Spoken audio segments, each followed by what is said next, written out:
Imagine this. While you think your dog is simply staring at you from across the room, they may be doing something far more powerful. They are reading the tiny changes in your face, tracking the rhythm of your breathing, remembering the way your footsteps sound, and deciding whether the world feels safe based on what they see in you. Most people think a dog's love is simple. Feed them, walk them, give them a place to sleep, and they love you back. But that is only the surface.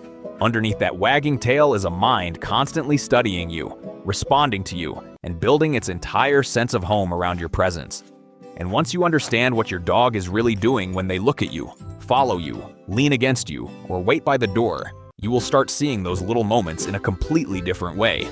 Welcome to Mr. Hidden Mind, where we uncover the quiet truths behind the animals, people, and emotions we think we already understand. Today we are going deep into what your dog may actually experience when they look at you, not as an owner, not as a food source, but as the emotional center of their world.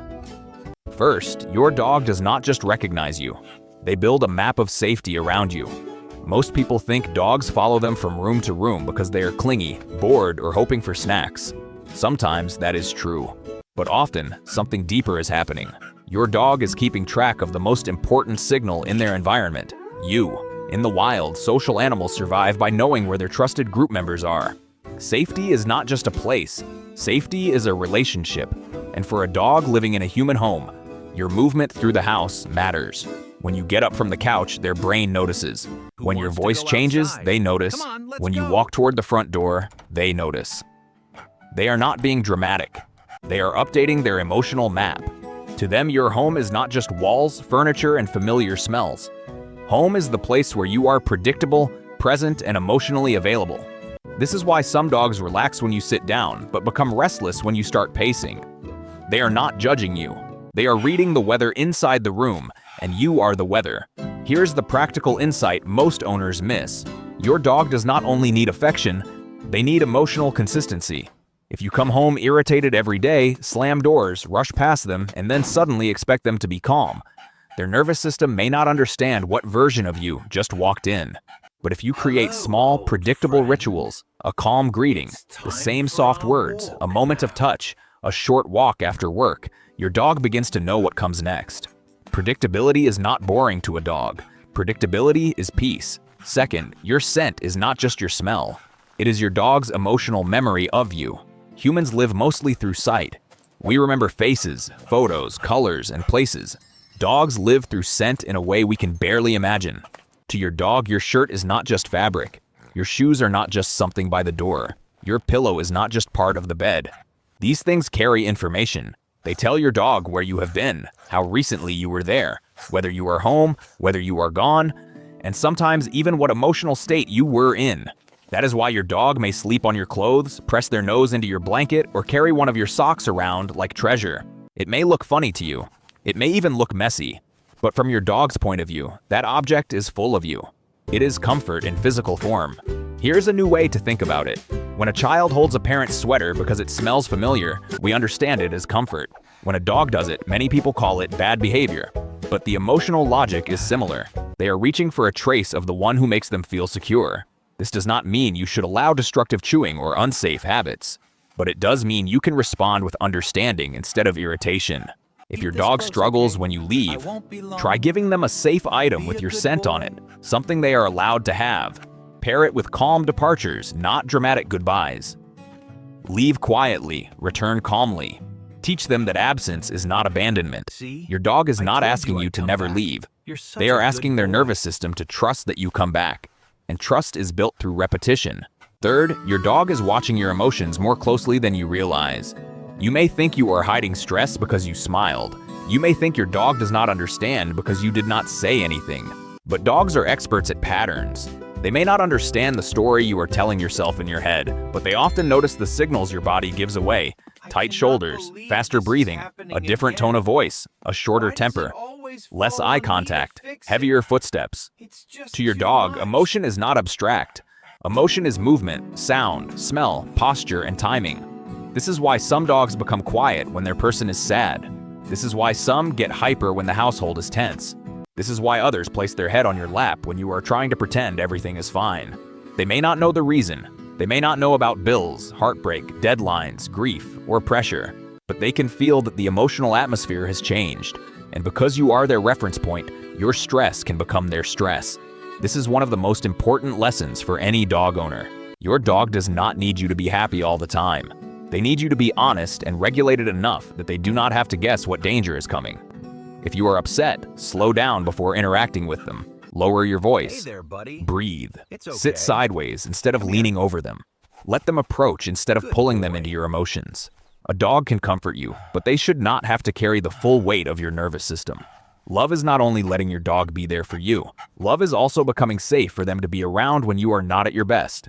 And stay with me here, because in a moment we are going to talk about one small daily habit that can change the way your dog feels for the rest of the day. It takes less than 1 minute, most owners rush through it, and to your dog it may be one of the most emotionally important moments of their entire routine. Fourth, the way you return home teaches your dog what reunion means. When you open the door and your dog explodes with excitement, jumping, spinning, whining, grabbing a toy, running in circles, it can look like chaos, but underneath that chaos is a release. Your dog has been waiting, listening, smelling, and tracking the possibility of your return. Then suddenly, the signal becomes real. Your key turns, your footsteps arrive, your voice enters the room, their world reconnects. Many owners make one of two mistakes here. They either match the chaos with more chaos, shouting, rough excitement, high-pitched energy, or they reject the dog completely, pushing them away, saying calm down, walking past them as if nothing happened. The better path is not coldness and not frenzy. It is calm acknowledgement. Give your dog a small reunion ritual. 30 to 60 seconds of real presence. Put your bag down, soften your body, let them sniff you. Touch them calmly if they enjoy touch. Say a familiar phrase. Let your energy tell them, I came back and everything is okay. This does not reward bad behavior if done wisely. In fact, it can reduce frantic behavior over time because the dog learns that reunion is reliable, not overwhelming and not uncertain. If your dog jumps, turn slightly, wait for 4 paws on the floor, then offer attention. If they grab a toy, praise the toy choice. If they wiggle and lean, let the moment settle. What matters is not making your dog suppress joy. What matters is teaching their excitement how to land safely. To you, coming home may be the end of a busy day. To your dog, it is the answer to a question they have been holding for hours. Are we together again? Fifth, your dog needs more than commands. They need translation. So many people focus on training words. Sit, stay, come, down, leave it. These are useful. But if you only teach commands and never learn your dog's signals, the relationship becomes one-sided. Your dog is speaking constantly, just not in sentences. A head turn can mean discomfort. A slow blink can mean softness. A lip lick can mean uncertainty.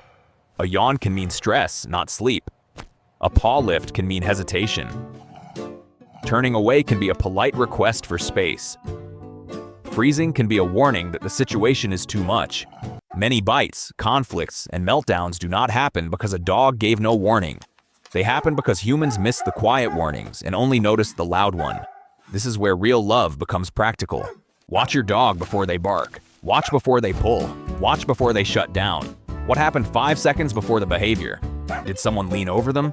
Did a child hug them tightly? Did another dog rush into their face? Did the environment become too noisy? Dogs often whisper before they shout. A wise owner learns the whispers. Here is something you can do today. For one full day, stop asking, why is my dog being difficult? And start asking, what is my dog trying to handle? That one question changes everything.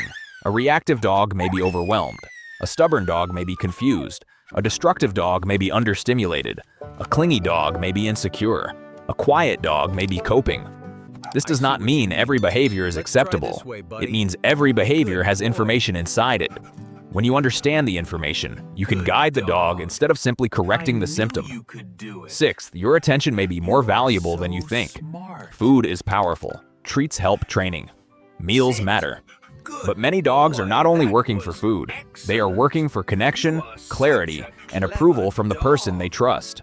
This is why your tone matters during training. A treat handed out with frustration does not feel the same as a treat paired with warmth. A command repeated in anger does not teach the same thing as a cue given with patience. Dogs learn patterns around emotion. They do not just remember what happened. They remember how it felt to be with you while it happened. That means training is not just about obedience. Training is a conversation about trust. When your dog gets something right, celebrate in a way your dog actually enjoys. Some dogs love enthusiastic praise. Some prefer a calm good job. Some love touch. Some find touch distracting. Some want a toy. Some want to continue the game. The best reward is not what humans assume is rewarding.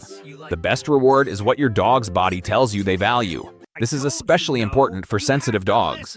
If your dog is easily worried, harsh correction may not make them respect you more. It may make them less willing to try. And a dog who is afraid to make mistakes cannot learn freely. Confidence grows when the dog understands what works. So instead of only saying no, show them the yes. Yes, walk beside me.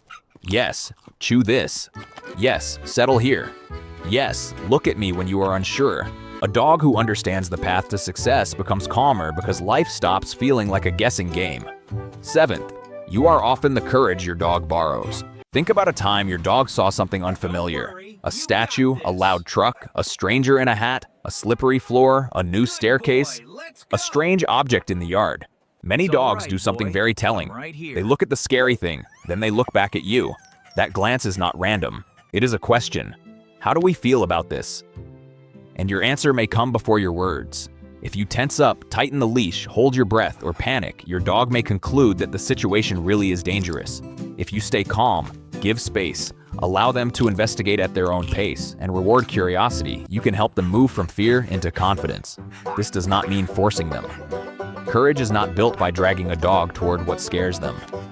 Courage is built by letting them discover, step by step, that they can survive the unknown while their trusted person remains steady. You can become a secure base by doing less than you think. Stand nearby. Keep the leash loose.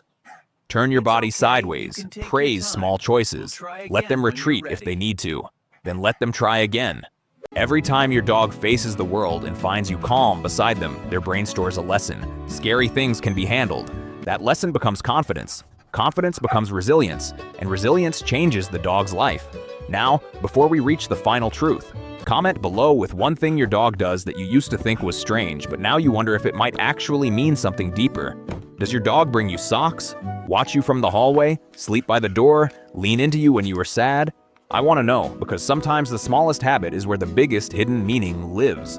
8th, your dog does not need a perfect human. They need a present one. This is where everything comes together. Your scent, your voice, your return, your patience, your rituals, your emotional state, your ability to notice their signals. All of it becomes part of your dog's inner world. And that can feel like a lot of responsibility. But it is not a demand to be flawless. Dogs are incredibly forgiving. They adapt. They try again. They keep offering connection even after we misunderstand them. The goal is not to become a perfect dog owner. The goal is to become a more aware one. To pause before scolding. To notice before correcting. To comfort without overwhelming. To train without crushing spirit. To lead without making fear the foundation. Your dog's love is not simple because your dog is simple. It is simple because they offer it with a purity humans often forget. They do not care about your status, your money, your appearance, your mistakes, or the version of yourself you pretend to be for the world. They know the version that walks through the door tired, the version that sits quietly at night, the version that smells like home, the version that sometimes breaks, heals, laughs, cries, and keeps going. And still, they choose to be near you. That is the part worth remembering. Your dog is not just looking at you, they are looking to you. For safety, for rhythm, for meaning, for the answer to whether this moment is okay. So the next time your dog stares at you, do not rush past it. The next time they lean against your leg, do not treat it like nothing. The next time they bring you something that smells like you, see the message inside the mess. And the next time you come home, give them the one thing they have been waiting for all day, not just your presence, but your attention. Because in your dog's quiet language, love is not always loud. Sometimes love is a nose pressed into your sleeve. Sometimes it is a glance back on a scary street. Sometimes it is a tail moving in the dark when they hear your voice. And sometimes it is simply this: you are here, so I am safe. This is Mr. Hidden Mind.